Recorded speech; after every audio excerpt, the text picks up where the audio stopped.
e seremos bem-sucedidos. Então, ao circuncidarmos a nossa alma, removemos dela a natureza do pecado. Estaremos unidos com Cristo pela fé. Quem é aceito na família divina precisa obedecer os preceitos do Senhor. O trabalho de nossas mãos tem de ser tão puro quanto Deus o é.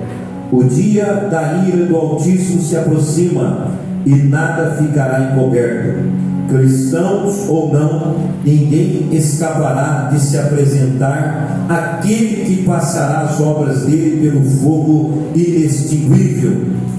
Não sabemos quando será, mas estejamos preparados, santificando-nos pela lavagem da água, a qual é a palavra de Deus. Que está lá em Efésios 5:26. Santificando-nos pela lavagem da palavra, né? A profecia de Jeremias fez ouvir em Judá e em Israel: o povo de Deus tinha de abandonar o pecado, consagrar-se ao Senhor.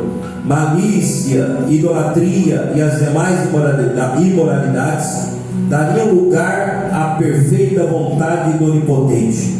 Seremos totalmente libertos da iniquidade se dermos atenção à sua voz e reconhecermos nossa posição nele. Amém, irmãos? Amém. Em Betsaida, um cego foi conduzido até o mestre para ser curado. Jesus passou saliva nos olhos do homem, impôs-lhes as mãos e perguntou a ele se conseguia ver. O homem, porém, não enxergava bem e disse que tudo estava distorcido. Os homens se pareciam com árvores. Então o Senhor tocou nele novamente e o milagre se completou. Está registrado em Marcos 8:22. Há uma poderosa verdade espiritual nesse trecho da palavra de Marcos 8:22. As bênçãos do alto não são parciais. Ou seja, aquele homem, quando Jesus cuspiu, tocou ali no barro, fez um barro, untou os seus olhos, e ele veio a enxergar os homens como árvore. Na verdade, o cego tinha a fé debilitada, ou seja, ele não tinha uma fé completa, uma fé perfeita, porque senão ele tinha enxergado os homens como os homens são, não como árvore. Sua cegueira não era apenas física, mas também espiritual. Para ele enxergar com perfeição, teria de abandonar a dúvida, tomar posse da cura completa por Jesus. O Senhor também nos chama hoje para abandonar a dúvida. Quem crê, diga glória a Deus.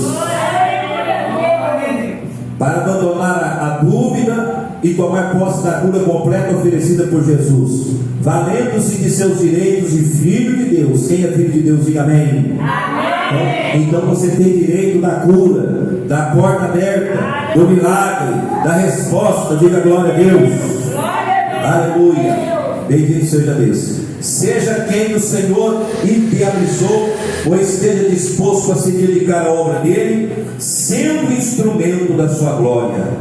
As obras de um coração fora da vontade divina são facilmente destruídas pelo fogo consumidor. O Senhor espera que todos quantos chamam para pertencer ao seu corpo estejam livres de qualquer embaraço para lhe servir em espírito e em verdade. Ou seja, é verdade, irmão. O que é de Deus permanece, o que não é de Deus não permanece.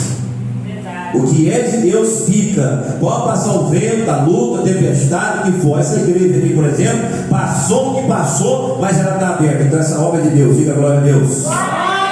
Então a obra de um coração fora da vontade de Deus, né, facilmente são destruídas pelo fogo. Que fogo? Fogo da aprovação, fogo das lutas. Eu fico observando o bairro, um monte de irmãos que foram rebeldes à voz do Espírito, foram rebeldes, né, preferindo as coisas do mundo, foram rebeldes ao chamado de Deus. Olha como é que está a vida deles para vocês verem.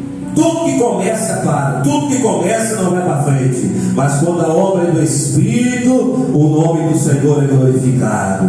Quando a obra é do Espírito, as coisas dão certo. Ainda que o vento venha, ainda que a luta venha, ainda que o deserto venha, vem, ainda que a dificuldade vem, Deus está no controle. Diga glória a Deus. Não tenha do que se envergonhar. Nenhuma condenação há para os que estão em Cristo Jesus, que cumpre as orientações do céu e é considerado um servo fiel. Romanos 8:1. Pode marcar aí. Nenhuma condenação há para os que estão em Cristo Jesus. Se o diabo está te condenando, então pode repreender, irmão. Pode repreender, minha irmã. Não há nenhuma condenação.